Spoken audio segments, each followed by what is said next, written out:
Hello, welcome, hello. Very special welcome to everyone. How are you? Good, great, wonderful. And a special welcome to those of you who are joining us live via the web. Thank you for being part of such a great day for the Country Music Hall of Fame and Museum. My name is Allie Tunn. I'm the Director of Education and Public Programming, and we're beyond excited about today's special program, and we hope that you are too. To kick off, I'd like to recognize the Metro Nashville Public Schools who make up our live audience. So, Nashville School of the Arts, where are you? All right.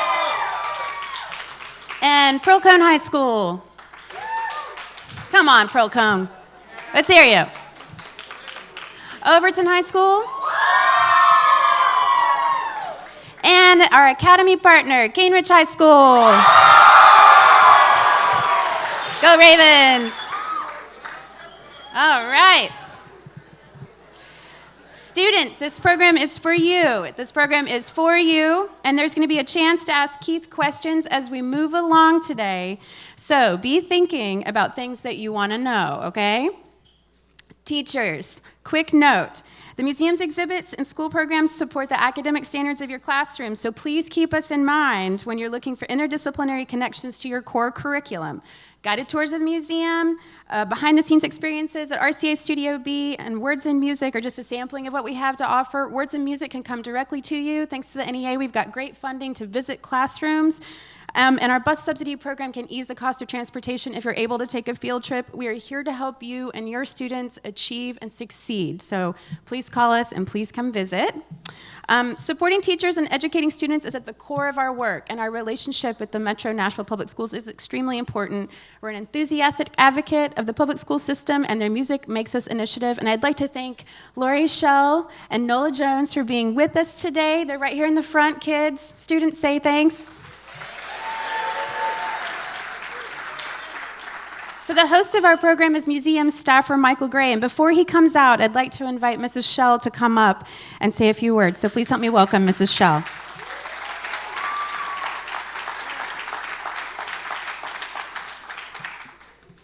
Good morning. This is very exciting. As Allie said, my name is Lori Schell, and I'm the new director of Music Makes Us. It's a fancy new name for an exciting initiative that really aspires to make music education the envy of all music programs in the whole country. And I'm sure all the students and the teachers in this setting are going to be excited to see what's going to happen in the next several years. I'm new in town. I moved here a couple of months ago from Los Angeles, and I'm surprised and pleased and encouraged at the warmth, the enthusiasm, and the support that I find in this community. And that warmth is shown here today by our wonderful hosts at the Country Music Hall of Fame here. And I would like to thank the wonderful staff here at the museum for making this event possible. So Allie Tunn and Natalie Levine and David Bogart, thank you so much.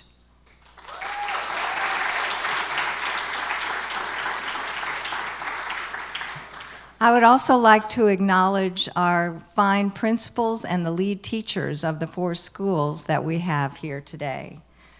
At Cane Ridge, Michelle Wall and Lance Lott.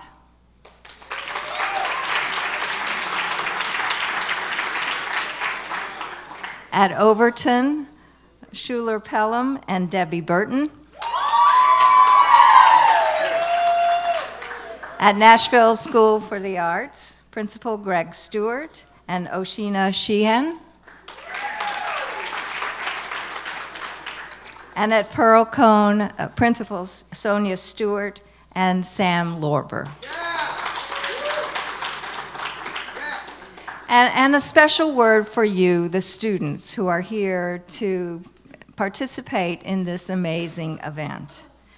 Before we get to the main event, I know you're thinking, oh, enough already. Come on, let's get on with this. But I'd like to share with you a word of advice that one of my former teachers shared with me. It's important for you to engage, be on the dance floor, but it's also important to occasionally take a seat in the balcony. And by that I mean by all means, get on the dance floor. Be a part of the swirling, active bodies who are engaging in the dance. Be here, be present. Use all of your senses to experience this moment. Be engaged. But it's also important to gain some perspective on this experience, to take a step back, to get in the balcony, and to see the bigger picture. What does this mean for you? How does it make you reflect on your life, on what you're learning? How do you want to share this experience with the students, your friends, your colleagues back at your school? You are a very select, hand-picked group of students, 200 students out of a total 4,000 students at the 4 schools that you represent. What a special honor. So being in the balcony will allow you to think about the big picture of what it all means. How do you want to reflect on this? How do you want to learn from it? How do you want to engage others and pass it forward? And take this experience with you. I hope you enjoy it. I know that I will. Welcome.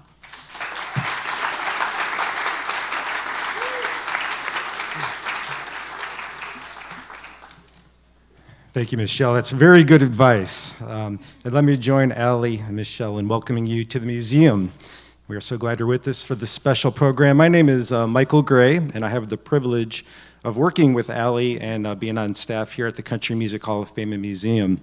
And we are so happy and appreciative to be launching our All Access series with the wonderfully talented Keith Urban. What a good way to start this series, and a good way for you guys to be spending your school day, right? Yeah. Keith Urban was born in New Zealand and began playing in Australia at an early age. Keith moved to Nashville in 1992 and achieved his first #1 hit with But for the Grace of God in the year 2000. Highly regarded for his singing, songwriting, and guitar playing, Urban emerged as one of country music's most successful artists with hits such as Somebody Like You, Days Go By, Making Memories of Us, You Gonna Fly, and his current single, For You. He has sold millions of albums. He has been honored with multiple Grammy, Academy of Country Music, and Country Music Association awards. In fact, just yesterday, he was nominated for Male Vocalist of the Year for the upcoming CMA Awards in the fall. So, yeah.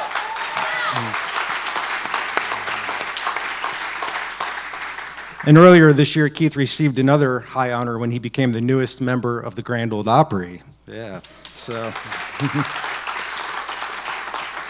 And lastly, I just want to say that Keith has for years been a generous supporter of the museum. His annual We're All for the Hall concerts, which began in 2009, has raised approximately $1.5 million to date and has increased awareness for the museum and our mission. Ladies and gentlemen, please welcome Keith Urban.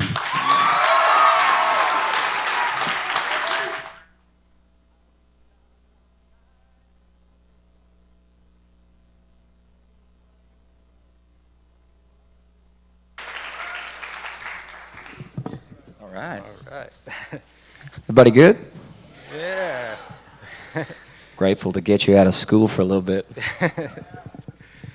Keith, just want to thank you for being here today. A lot of the students out here are taking songwriting classes, guitar classes, and other subjects related to the arts and entertainment. And I think no matter what they pursue in life, be it music or not, I think they can learn and take inspiration from your story. You know, you followed your dream with hard work and dedication and believing in yourself.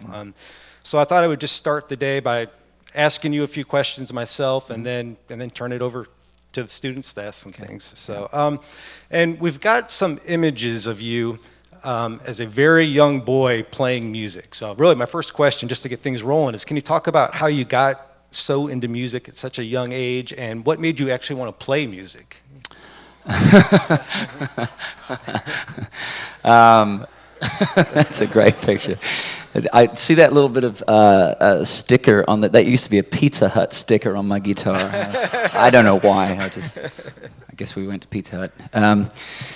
I started playing guitar when I was 6, and my dad gave me a ukulele when I was 4, and he said I could strum it in time with the songs on the radio. So they thought, well, they asked somebody, when's a good age to start playing? There is my ukulele, and there's my brother.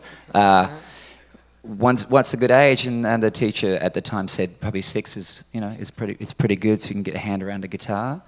So my parents had a little corner store, and when I was around about 6, a lady by the name of Sue McCarthy came to the store and said, I want to give guitar lessons and I want to put an ad in your window. How much would it cost for me to put the ad in the window? And they said, if you just teach our son, you can put your ad in the window for free. And that's how it got started. Wow. Was it difficult for you to learn to play? Yeah, I wasn't very disciplined. My fingers hurt, and I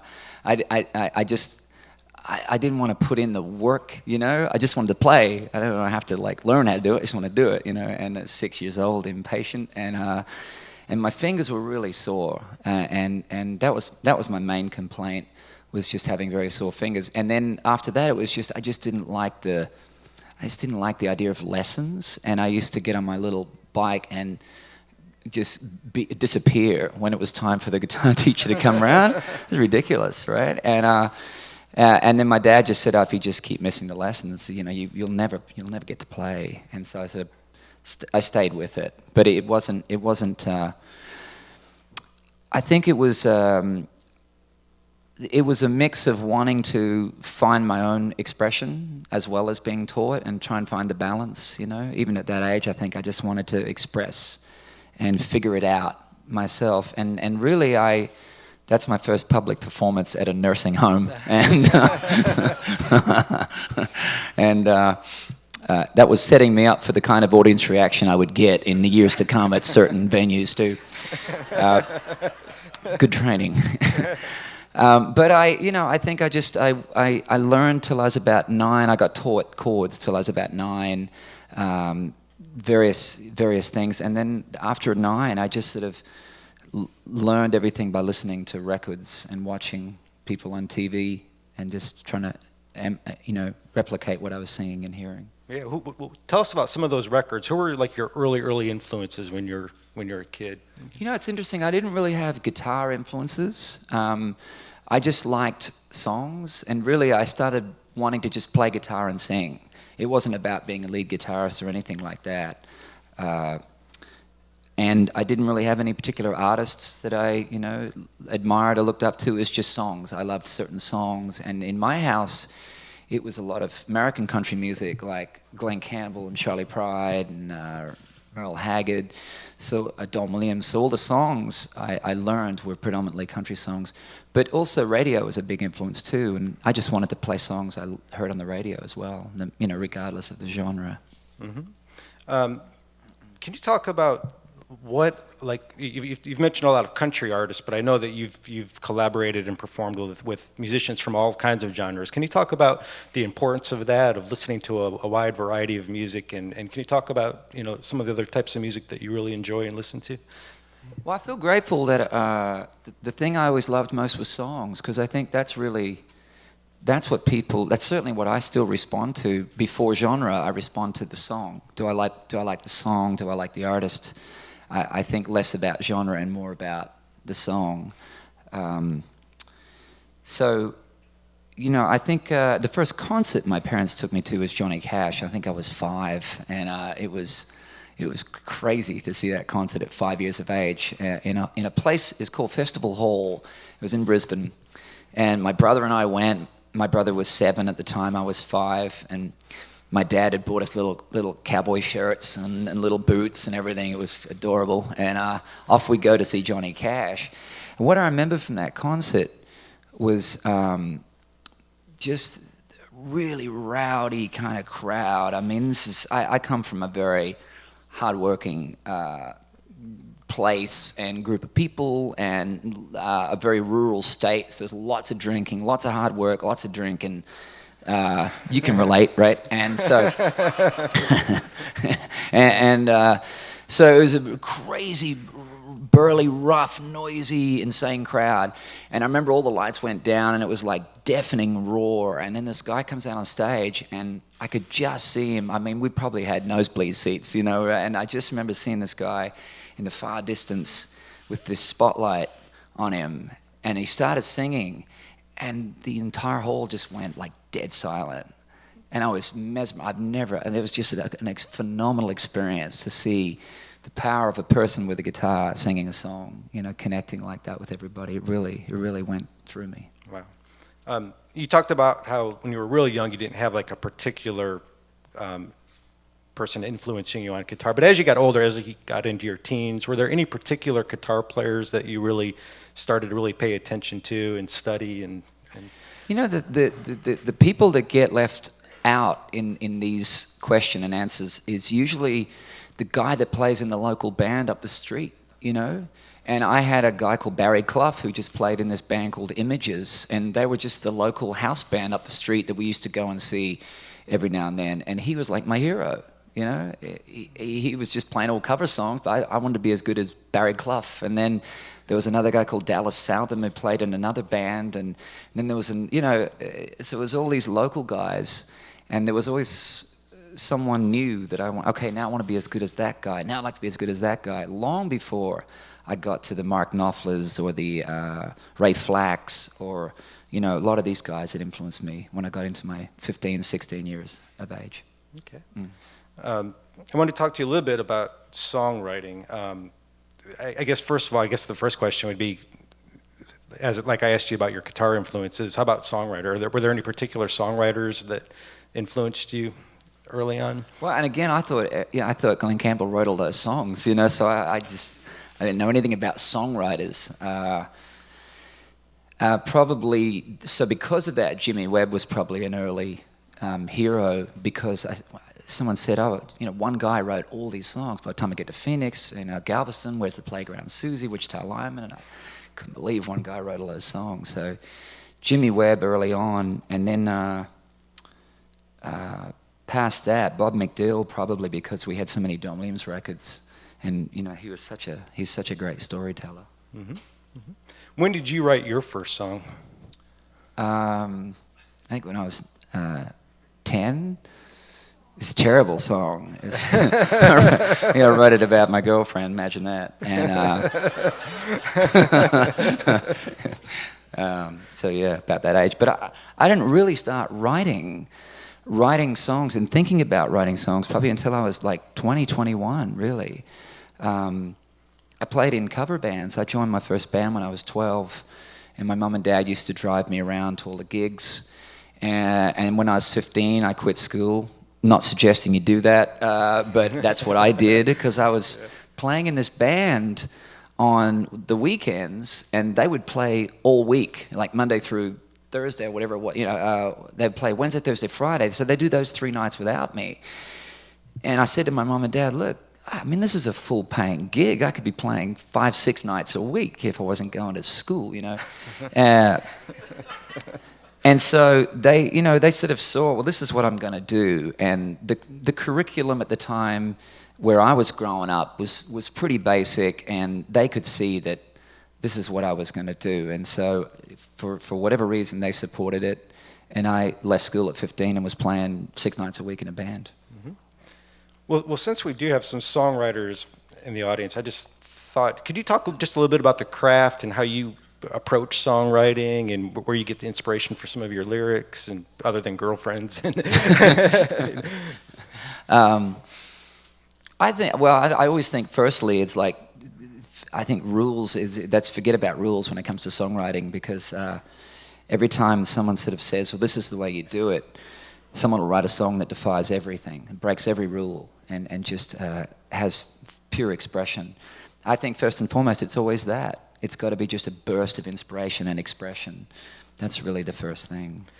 Are there any specific songs that you've written that might be instructive, like maybe you can just talk about the story behind the song and how it came about, and that might give them some insight into the process a little? I write a lot with drum machines. I'm not sure why. Probably because it's a very rhythmic thing. And if you got an acoustic guitar, and because played guitar for so many years, solo particularly, sort of having no band, and I did a lot of tours opening for people just playing guitar. You sort of, you end up with this kind of...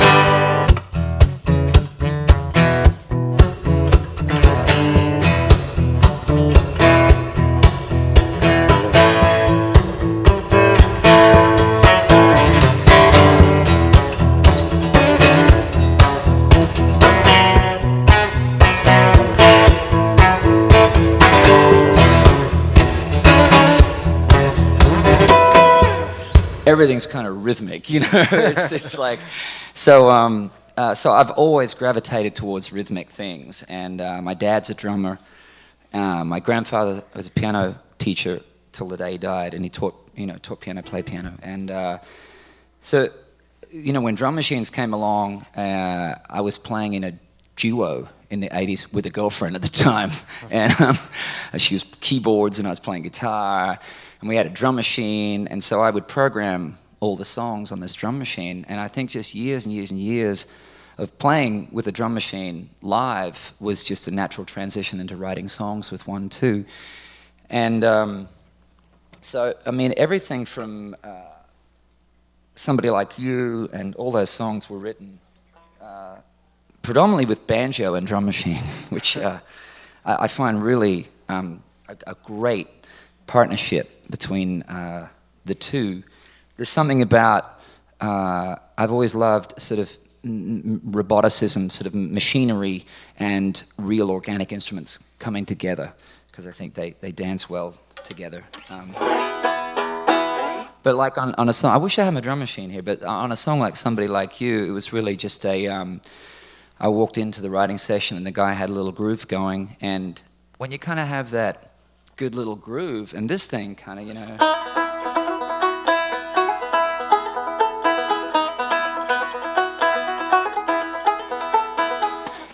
The whole thing starts to come together quite quick, and then it's just sort of scatting over the top of it. It's a total mystery. I think that's really important to always point out too, that you can sit here and theorize it, you know, till the end of time, but in the end, it's completely elusive, because I'll sit down with the same things that I've written a bunch of songs on a particular day. Nothing comes, you know? So like, where's all the theory now, you know? So it's just, but I think the important thing is to respond quickly to ideas before they go, because they don't hang around sometimes very long. Keith, while I'm thinking about it, I wanted to ask you, what is that instrument exactly? This is it's just a 6-string banjo, but it seems to be called a ganjo by most people. And I bought this thing in 1995. I was making a record. I was in a band called The Ranch, and we were making a record. And I had a song that I really wanted banjo on. That's our band, yeah, that's The Ranch. And I had a song I wanted banjo on, and a guy came around to play the banjo, and I could hear the part in my head, and I couldn't translate it because it's 5 strings and there's a peg here, and it's all backwards from me. And I was so frustrated that I couldn't play banjo, and I was like, I just couldn't articulate my idea. And I thought, man, I wish they made a 6-string banjo. And I left the Castle recording studio that day and drove over to Corner Music, and I walked in, and I kid you not, this thing is on a stand, almost with like a light on it. It was crazy, right? And I saw it when I walked in the door. I went, no way, 6 strings, is it tuned like a guitar? Because, you know, I'm like just Joe guitar player, that's all I can do. And it was just straight up 6 strings, and I was thrilled. And so I just started to develop a way of playing it flat pick style and hammer on, so you get that kind of... And could get most of what I needed out of it, you know, as well as all the low stuff, like... So I put it on a song on the record the next day, and I put it on 2 songs, and I ended up on the whole record. And it's basically been on every record I've done since, yeah. I'm going to ask you one more question, but I'm about to open the floor to questions. So if any of you students have questions for Keith, this would be a good time for you to start making your way to the aisle where the microphones are. But Keith, while they're While they're doing that, let me ask you about the song. Right now you have a song currently in the top 10, the song For You. Can you talk about how that song came together, what inspired you to write that one? It's great. It looks like everyone's leaving. I've played gigs just like this right now. Although there was more exiting, and not as many here at the beginning.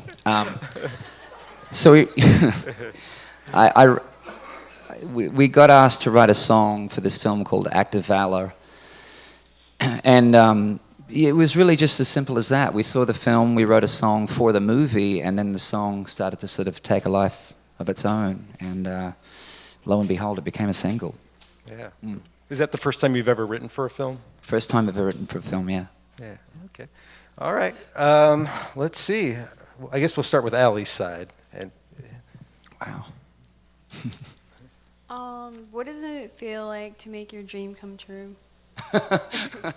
I always feel like it's always coming, you know, like it's sort of, there's always the next one.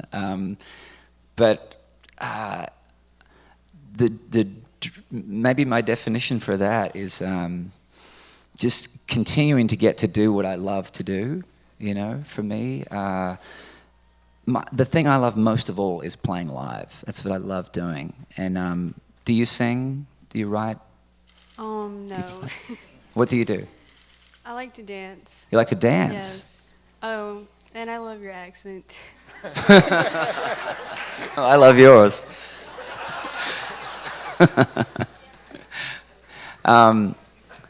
The dream thing is kind of funny. I guess for me, the dream was I just wanted to live in Nashville. That's the biggest one of all. I used to see recorded in Nashville, Tennessee, written on the back of all these records that I grew up listening to, and I just thought that's where you go to make records. And so it was really a lifetime dream to want to move to Nashville and live in Nashville and make records and tour. It was really that simple, and I didn't realize how difficult it would be, you know, and I'm glad I didn't, because I just think you're not meant to know those things. You're just meant to think it's going to be very easy and just go at it. So good luck with your dancing, too. Great. Let's go to this side. This question is actually sort of regarding songwriting. I know you said there's no like actual theory, but just in general, usually when you're writing, does the music or the lyrics come first, or do they sort of come at the same time? It's a good question, and it's the one I get asked the most, I think. I think that it comes in any way. I think it's different for everybody. I know for me, it's almost always melody / guitar riffs. So, for example, when we wrote a song called Till Summer Comes Around, the drum machine we had at the time, I was just going through listening to some of the already pre-programmed things, and there was this kind of, it was like this crazy, way speedy New Jack Swing thing from like a Janet Jackson record, and it was just like, well, I can't use that for what I'm doing today. And I just grabbed the tempo button, and the thing goes, you know,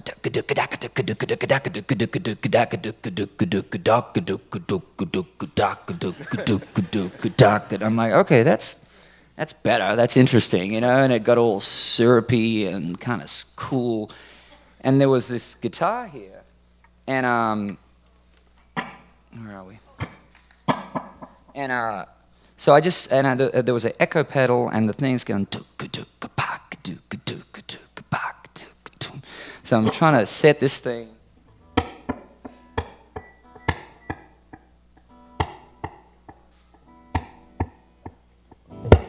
Trying to set that to it, you know, and then that's sort of like.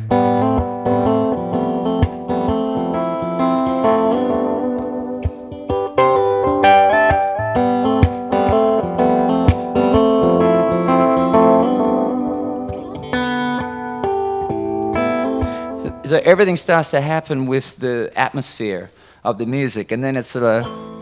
I wish I had some lyrics here. It's just stuff, you know. And Rolling Stones talk about that. Keith Richards got asked that one time. They said, how do you and Mick go about writing songs? He said, well, I just start playing some guitar. Mick goes out to the mic and starts making vowel movements. That's what it is, right? You know? Silence connect on. It's like, I don't know, you know. And it's just all that consonants and vowel sounds, I think, start coming out a lot of the time, even before there's a story. And I'm a big believer in following those things because I think those vowel sounds, particularly in, pop music as a particular thing, operates from that kind of the sounds of things, consonants and vowels, all falling in the right place, so it's really pleasing to the ear and flows with the music, as opposed to sort of writing beautiful poetry and then just jamming it into a chord progression, which is a different kind of thing. It's all valid, but the stuff I've always gravitated towards the most is the sounds. I like the sounds all flowing together, and if the music kind of drives the story, then they naturally go together because they're born of one another, you know? Hopefully that makes sense. Hi, I'm Adriana Daly, and I'm at Nashville School of the Arts. Hi, Adriana. Hi. I was wondering if you had any specific advice for young singer-songwriters like myself who are just getting their start, and if you had any advice that you wish you had, you know, when you were getting your start at this age. Yeah, I mean, I think one of the great things about this town, I think, is that there is so many songwriters here, and I wished I'd known more songwriters that I could co-write with when I was starting out, because even if you're not going to ultimately co-write things, if you just want to write on your own, I just think there's so much to be gained by writing with other people. Early on, I did so much of it when I moved to Nashville. I actually used to come over and I had a rental car, and I would just drive down to Music Row like every day, Monday through Friday, and write every single day with somebody. And it's just, you know, it's the way it works. You know, there's sort of lots of staff writers in town, and they get put with some new artist who's in town, and they often begrudgingly go to the writing sessions with the new artist. You know, but it's actually a great system in so many ways because you get to meet a lot of great writers, you learn enormous amounts, and as hard as it was for me, it was a real learning experience, and I learned so much about just putting a song together, and sometimes when you hit a roadblock creatively, how to sort of get around that, take another direction. So I think writing with other people is really beneficial. And I say, even if you're going to keep then writing on your own, you can still glean something from those co-writing situations to bring back to your own writing. And your writing will just keep growing because you keep getting new experiences. I wished I'd had that growing up. Thank you. Good luck with everything, too. Yeah, thank you. Hi, my name is Brian Medrano. I'm from Cambridge High School. Hi, Brian. And, you know, whenever I get near a crowd, I have stage fright. Did you ever have stage fright? No, no, I never did. I don't know why. I mean, what are they? No, apparently not. And probably it's just because I started so young. I think when I was 7, my mum joined me up with this theatre group that used to do stage productions in the school holidays at the shopping centre. And so from 7, I sort of got used to being on stage and also being on stage with other people and sort of learning to just be comfortable in front of an audience. And probably I was almost the opposite, where the only place I felt comfortable for a lot of my life was on stage, and I felt very uncomfortable off stage. I was very uncomfortable around people, and that took a lot of years to get comfortable off stage. You know, yeah. We'll go back to Ellie's side. I'm Johnny Wooler from Pearl-Con High School. Good to see you, man. Huh? Good to see you. I thought you said, can you sing? But I was just asking you, you mentioned that, you feel me, that you learned how to play music, about lessons and all that, but you didn't mention on how you learn how to write music. Right. Like, where did it come in that you learned how to write a song? I mean, at the beginning, it was just kind of writing poems, I guess, at school, just really basic, rudimentary poems, and then trying to shove some chords around them and make a song, you know. It's a great question. I've actually never thought about that. It seemed like it just started coming slowly, of trying to write and hearing melodies in my head. That was a big help, I think. I've always heard lots of melodies in my head and guitar riffs and things like that, and probably wanting to write, you know, like I really wanted to write my own music. I'd spent so many years playing in cover bands, and I just felt like, okay, this is limited. I'm just going to hit a ceiling here where I can't go any further. And if I write my own music, then I might be able to, you know, have a real long-term career out of this. Have a nice day. Thank you, too, man. Hi, Mariah Mayhews, Nashville School of the Arts. Hi. And what is it like to come from the top of the charts in Australia to come back to the States and have to reboot yourself and just work up step by step to make yourself really big here again in the States? It's such a great question. It was really, really difficult, and I had no idea how hard it was going to be. I really didn't. I thought, well, you know, whether it's coming from another country or coming from a small town in another state within America, anything, it's always the same thing. You're sort of the big fish in the small pond, you know, and you're sort of like, everyone around you's going, man, you should go to Nashville. They're gonna love you there, you know. And so you get to Nashville, and then you're like, oh, there's like a million of me walking around here, unemployed, you know. And it was tough, but at the same time, it's also, I wanted to come to Nashville sooner than later.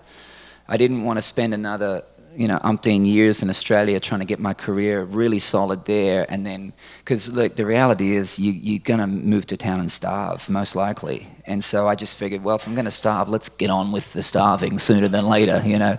And I first came in 1989 with my manager at the time, and we took my demo tape around. It was an awful demo tape. I didn't know. I thought it was pretty cool, you know. And we took it around, and a couple of people listened to it, and I was just, oh. I'll take bad hairstyles for 50, Alex. Who the hell is that guy? That's probably why I didn't get signed right there. I'm going to go out on a limb here. That's ridiculous. Moving on from that picture, please. Thank you.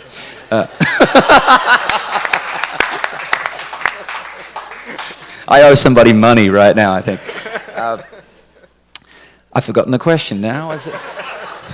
But it was difficult, yeah. And, you know, I went from having some road crew in Australia and selling some merchandise and having a bunch of people come to the shows to coming over here and getting in a van with my band and just traveling all around America in a van, you know, drawing straws to see who could sleep on the seat and who had to drive. And I wasn't expecting that. It was pretty brutal, but it's what it is, you know. Thank you. You're welcome. Go to Allie's side here. Hello, Hello. I'm Jasmine from Overton, and my question is, at the start of your career, like, what was the biggest obstacle that you had to overcome when you were trying to be successful in the music business?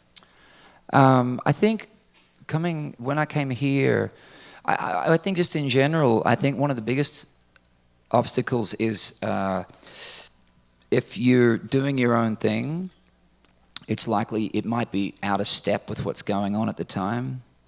And so everyone around you will be trying to change you. And the difficult thing is trying to find that balance between staying true to yourself, but also listening to some people that are actually trying to help you grow and adapt and sort of, you know, because as artists, we're trying to improve too. And there are certain people we need around us to tell us that, you know, these things aren't working and these things are. And then there's other people that will tell us those things and they're completely wrong because they don't see our vision. It's a very fine balancing act. But if you have the vision, there's a great quote from Henry Ford. Henry Ford said, if I asked the customer what they wanted, they would have asked for a faster horse. It's a really good quote for a visionary. And if you're an artist, you're a visionary. You have a vision of your art, who you want to be, and nobody may understand it yet, you know? So you have to believe in yourself and push through, but you also need people around you who you really trust to help you. And you sure don't need sycophants around you telling you yes to everything. Those people you got to get rid of real quick. Thank you. You're welcome. These are great questions. Please. Yeah, they are. Continue. Hi, my name is Jay Cheatham. Hi. And I wanted to ask you, are you still family oriented? Like, are you still involved with your old family members, even though you are a big star now? Definitely, yeah. Yeah, I'm not a big star to them, I guarantee you that. I'm really grateful to have such supportive parents. Very, very lucky to have that. As I said, my dad is a drummer, well, was when he was growing up. And my mom she just really supported what I was doing. And that isn't the case with a lot of people, and I feel real blessed that I got that support from them. So I'm very close with them and my brother and his wife and kids, and yeah. Mm-hmm. Yeah. Hi, I'm Marisha Hello. from Overton. I want to know, like, was there ever a point in your career where you just kind of felt like you wanted to give up because of what people would tell you, stuff like that? There was definitely a point where I thought, well, you just got to do your best, right? And I was doing my best, what I thought was my best, and it still wasn't working. And I thought, what do you do if you're doing your best and it's not working? Like, I felt so stuck. And early on, I felt like there was a lot of people sort of slapping our back, giving us the thumbs up. You guys are great, but nobody was supporting us. So it was sort of like vocal support, but no actual support. And that was really a difficult time for me. But there's a guy called Cliff Aldrich who used to come and see our band play. And he worked for a record company at the time, but they wouldn't sign us, you know. And I was like, why don't you sign us? And he goes, I'm the only guy at the record company that likes you, you know, so you need a few more than just me. But he would come and see our band play all the time. And we finished a show one night, and I said to him, what am I doing wrong? What, you know, can you help me? And he said, Keith, you're really unique, and it'll be your biggest curse until it becomes your greatest blessing. And for whatever reason, that second that he told me that, and whatever state I was in to hear that, was all I needed to hear. From that one statement, I thought, okay, I just got to stay with it. I'm just going to stay with it, because right now, the uniqueness is a bit of a curse, but it'll be a blessing if I stay with it. And it was just what I needed to hear. Okay, thank you. Great. So, I'm a songwriter myself. I write poetry, and I was wondering, what does it take to get where you are and, you know, actually write the songs and be in your shoes? I think just constant working at it, really. I don't think there's any substitute for work. There really isn't. And just wanting to get better. I think that's the drive, is knowing that there's always room for improvement, and seeking out people that can help you get better at what you do. And I think if you're truly passionate about that and are totally dedicated to it, that's the thing. This, you know, a career can't be something on the side. People talk about, oh, I did the artist thing for a while. And I was like, what's the artist thing? Are you or aren't you? You know, that's like, yeah, I did the brain surgery thing for a while. Yeah, you know, right? That sounds absurd. So I think if that's what you are and that's your calling, then you'll, you know, eat, live, sleep, breathe what you do, that craft, the whole time, and constantly be seeking out people to help you get better at it. I think that's why I'm here. There you go. There you go. Hi. Hello. Like, that's amazing. No microphone or anything. Hi. My name is Frankie. I'm from Overton. Hi, Frankie. And I wanted to know, like, it's probably really mediocre compared to the other questions, but I wanted to know what your favorite, like, instrument ever, like, exact instrument, what kind and everything was. I think at the end of the day, it's guitar. I love guitar. You know, I love. Do you play? Yeah, I'm in guitar class. You play guitar? Yeah. Yeah, and you know, but because I think it's the because you can bend the strings. I think there's all the in-between notes.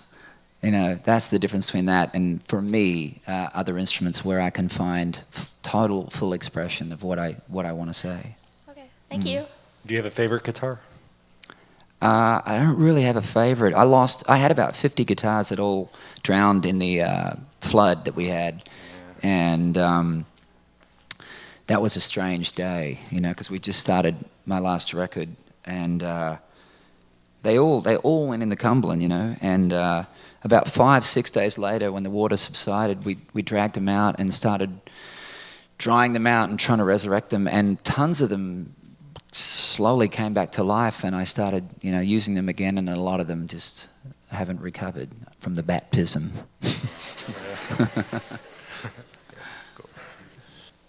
Hello, I'm Gerald Harris from Pearl Cone Hey, Entertainment Magnet High School. That's a heck of an introduction, Gerald. Thank you. I was fortunate enough this past summer to intern at a record label and get to see the music industry from behind the scenes. I was wondering, what works for you behind the scenes? We see what works for you in front of the camera. What works for you behind the scenes? What do you mean, what works for me behind the scenes? As far as your label and all the people there to make the pieces behind the scenes, like your band, or something to elevate you to the next level. Well, I think you're right. Having a great team is crucial. I mean, it really takes a village. And I know that at the end of the day, an artist is only going to be as good and certainly as successful as the team they got around them. And I've got an incredible team around me. A lot of people have been with me a long time, like Ansel Davis sitting right there. I've known Ansel for how long? Like 100 years, I think, right? Something like that. And I think just getting people around you that you really, really trust and believe, and keeping them around, I think it's very important. I've been very blessed to have a lot of people in my team that have been there a long time, like Darren Murphy sitting right there, so Tom Becci, everybody. Good Lord. Okay, I won't start naming anybody. Thank you. You're welcome. Great. Hello, I'm Anastasia Russell from Cambridge High School. Hello.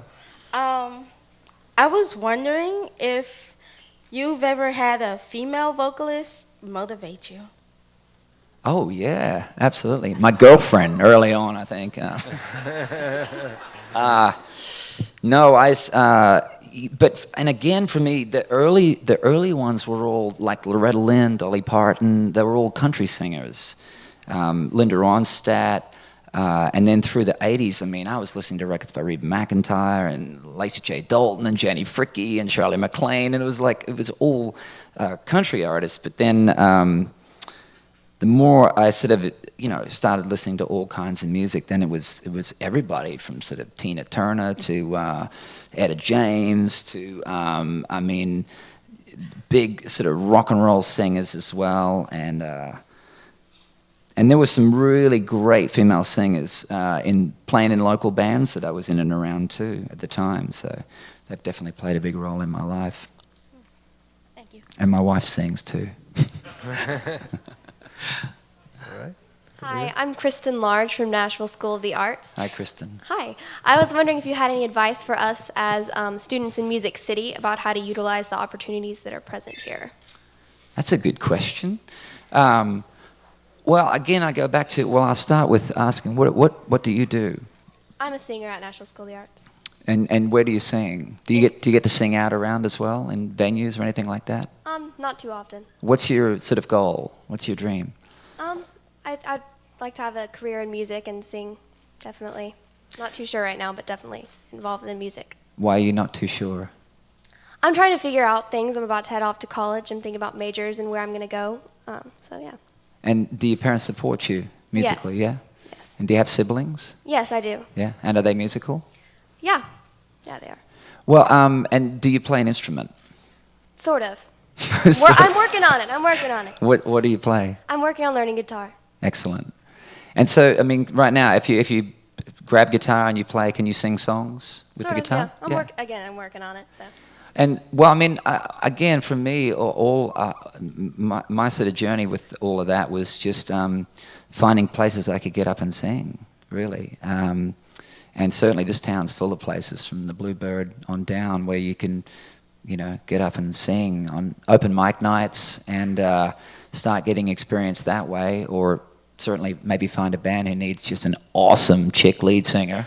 And I just think you're so lucky to be in Music City. I didn't grow up in that environment, so there's any amount of places to get on a mic. Okay. Yeah. Thank you so much. You're welcome. Hi, my name is Brooke Elkins from Nashville School of Hi, the Brooke. Arts, and I want to first say congratulations on your nomination for CMAs. Thank you. And what goes through your head when you hear that you've been nominated for something like that? Like, what goes on in your mind? It was a very euphoric moment yesterday morning, because that's just not a category I thought we'd find ourselves in, and it's very. There's something about further into the career where it means even more and even more. That's certainly been my experience. It really touches me in new ways. It's not to say it didn't, 5-7 years ago, but it has. It's just the clarity and the appreciation, and probably just the gratitude. At the end of the day, it's the gratitude for one more day getting to do what I get to do at this level. None of it's lost on me ever. Thank you. Thank you. Hi, I'm Tyler. Hi, I Tyler. go to Nashville School of the Arts, and I'm a dancer. Okay, my question's kind of two parts. So, how often do you use dancers in like shows and videos and all that? Including live shows, videos, never. Never. Never ever. Should we? I think it would bring a lot of attention to the show. Do you? I really do. I love the hustle. It's hard. It's all about the hustle, baby. Okay. Well, I had a little something for you right here, if you ever needed a dancer. Your resume. Yes, I do. I'm Come on, bring it prepared. over. Come on, baby.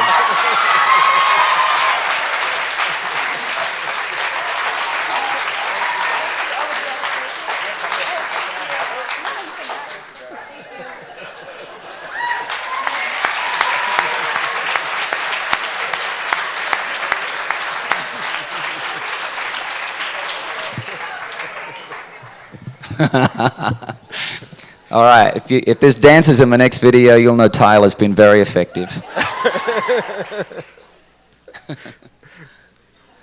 Hello, I'm Alex Lusk from Hi, Alex. Nashville School of the Arts, and my art is mass media and film.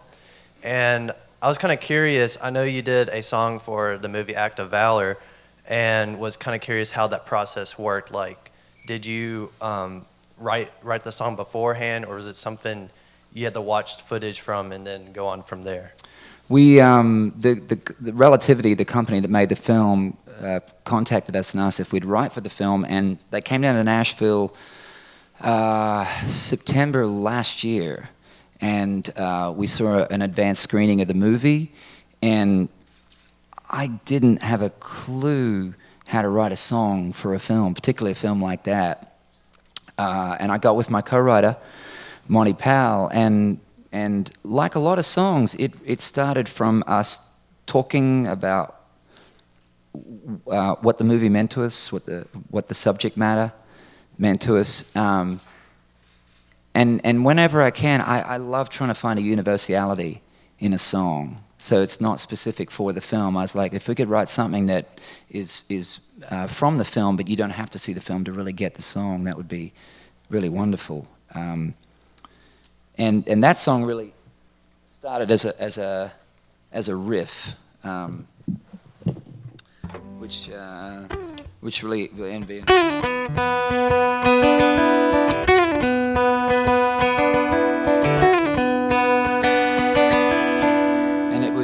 really from there, I mean, it's a strange place to start from, but there is a specific scene in the film where, I don't know if any of you guys have seen the movie at all, but there's a specific scene where the Navy SEAL guy dives on a grenade and saves his whole platoon, and it's a really moving scene because it's shot so realistically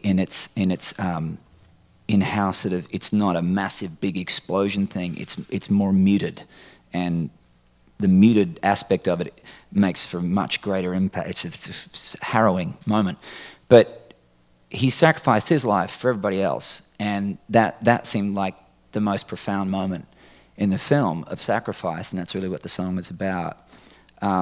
But we couldn't figure out where to write the song from, and sort of out of the wonderful heavens, the idea, I said to my co-writer, what would that soldier say the second after he died? Let's write the song from that perspective, and that's where the song started from. Thank you. We have about 15 more minutes. What I'd like to do is maybe take about 10 more minutes worth of questions, and then if Keith is up for it, I would love him to close out with a song. So, just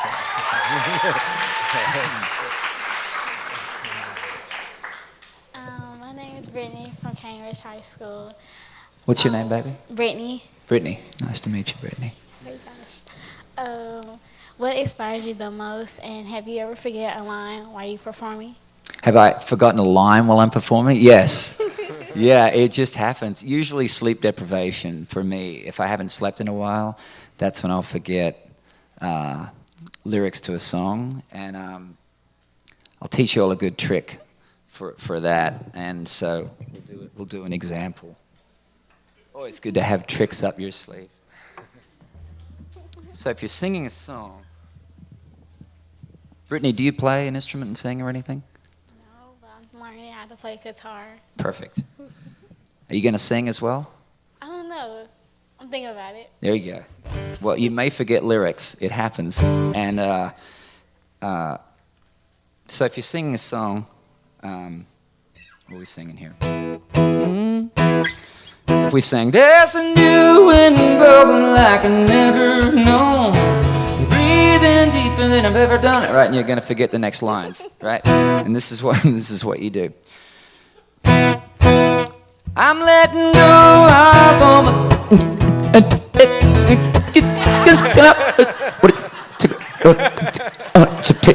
2, 3, 4, 5, and then go. Wanna feel the sunshine. I swear I did that one night, and my roadie ran out, and he's like, "Oh, quickly, change the microphone!" And he put a new mic up there.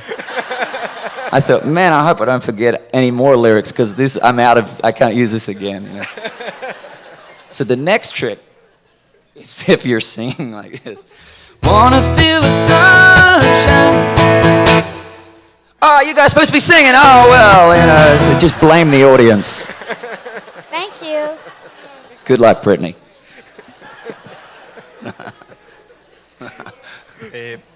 Hi, my name is David.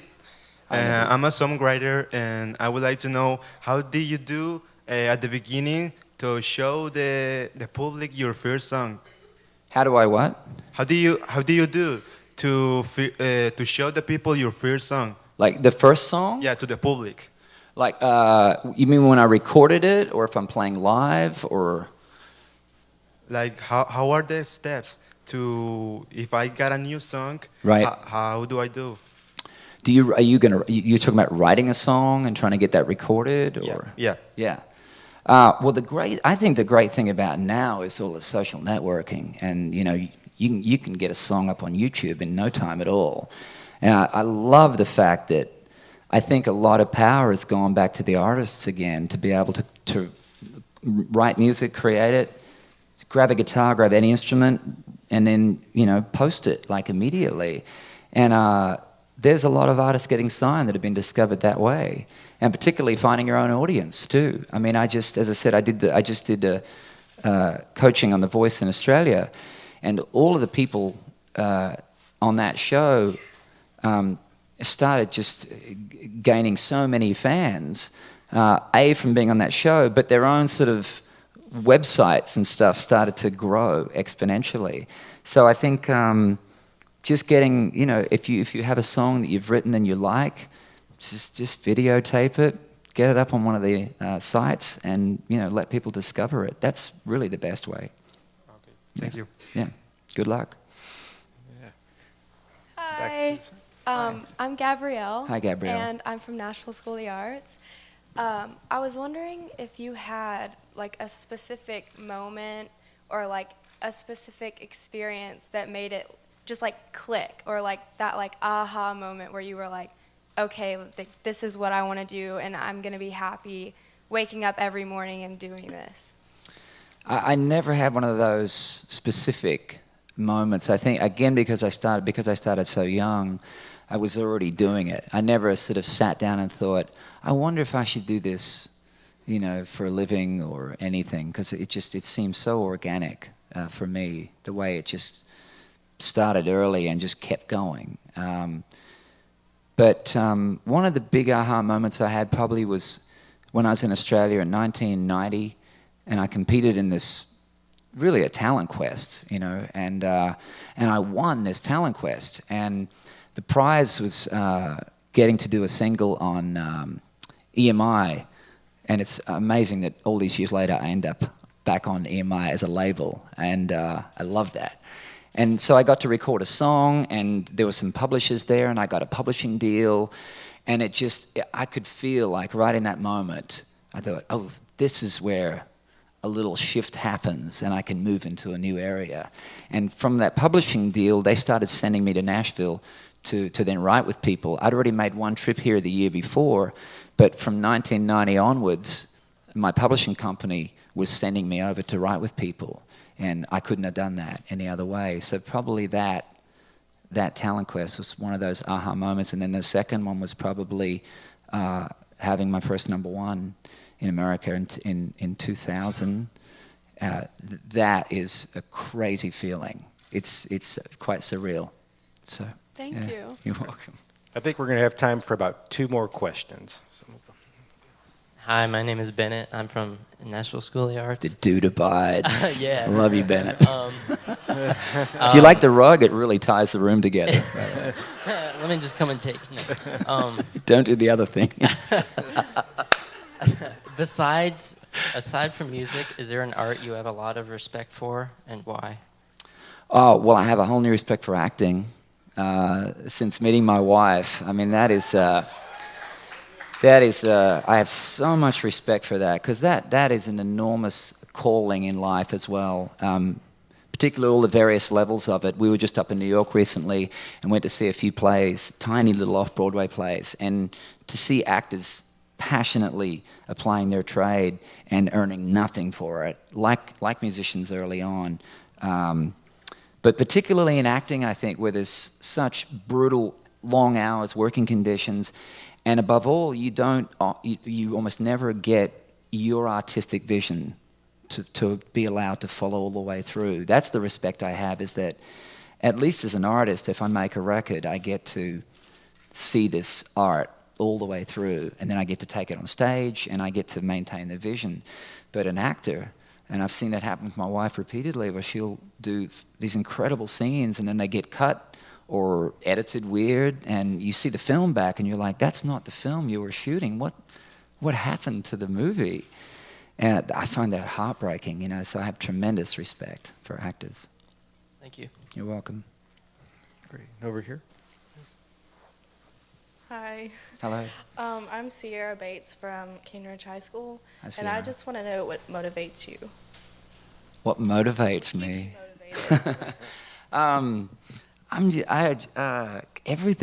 Everything does. I mean, just to see what else can be done. Really, it's to hear things I haven't heard before, and see things I haven't seen before, and new expressions. I mean, I'm way more inspired by new music than I am by. I very, very rarely listen to old music at all. Almost, I'd say 98% of music I listen to is all brand new. New artists, new records, new sounds. That like just feeds me. I mean, intensely. Now more so than ever before in my life, because I'm excited to hear new things, rules that are broken, and the way music is created now, and people, we can all do it in tiny little laptops. I mean, you listen to someone like Skrillex and what he's doing, and you just the diversity of artists right now and the freedom that they've got to create. We've watched the emergence of the DJ become the new rock star. That's a phenomenal experience. You know, you've got Deadmau5 and guys like that out there putting on shows that are just mind-blowing and creating music. That's a whole new art form, because they're taking all these pieces and putting them together in a way and creating something. And I'm just excited by how all of that can start to merge and mesh in with our genre, particularly in songwriting, if you take songwriting and these sonic aspects. And I think just the future's wide open for this genre. Great, thanks. So Keith, are you up for doing a song for us? Yeah. Okay, sure. Great. And I just want to thank you all for asking so many great questions. Yeah. I didn't have to use this at all. You made my job very easy, so I really appreciate that. And so what I'm going to do is I'm going to ask Keith to perform, and then once he's done, remember to stay here because we're going to dismiss by school. So wait for your school to be called. And I'm just going to hand the stage over to Keith. There you go. You even used the word dismiss. I Yep. love that. That's great. What do you guys want to hear? Anything in particular? What you want to hear, brother? Hear everything? Really? You sure? Okay. All right. I haven't done that song in a long time. There's some naysayers. No? Another song? Put you in a song. Any takers on that one? Stupid Boy? Stupid Boy. Play something I've never heard before. That would be awesome. Let's do Bohemian Rhapsody. You guys know your part. All right, let's do the Stupid Boy then, shall we? I wish we could play forever up here.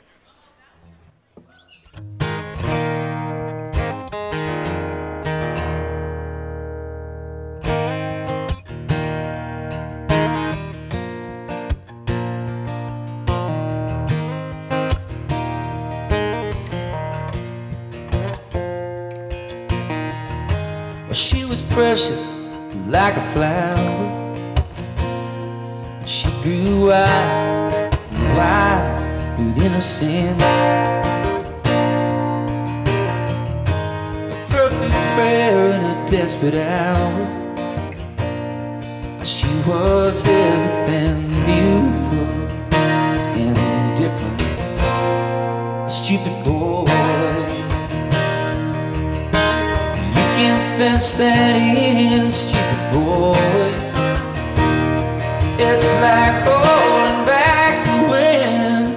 Well, she laid her heart and soul right in your hands, and you stole her every dream and you crushed her plans. She never even knew she had a choice, and that's what happens when the only voice she hears is telling her she can't. You stupid boy.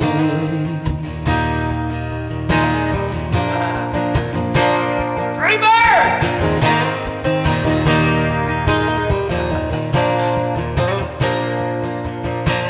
So what made you think that you could take a life and just push it around? Just to build yourself up so high, you had to take her and break her down. Oh, well, she laid her heart and soul right in your hands, and you stole her every dream and you crushed her plans.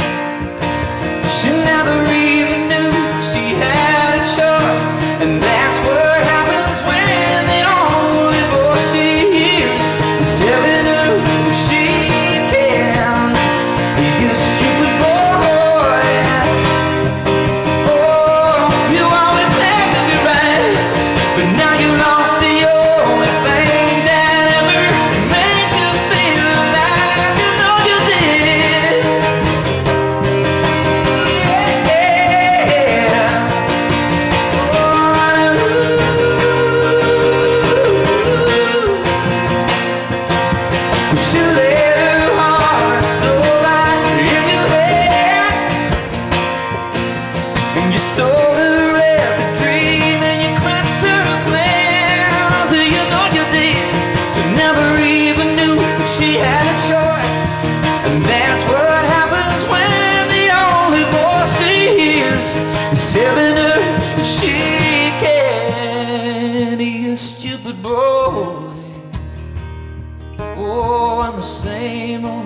same old Super Bowl.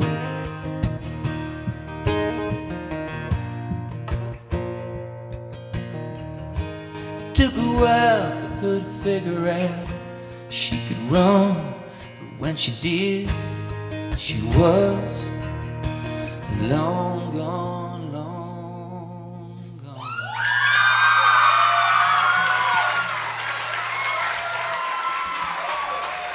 Thank you so much, all of you, for coming in today. Thank you to the Nashville Public School System for allowing all you guys out of class. And thank you, Michael. Thank you, Hall of Fame.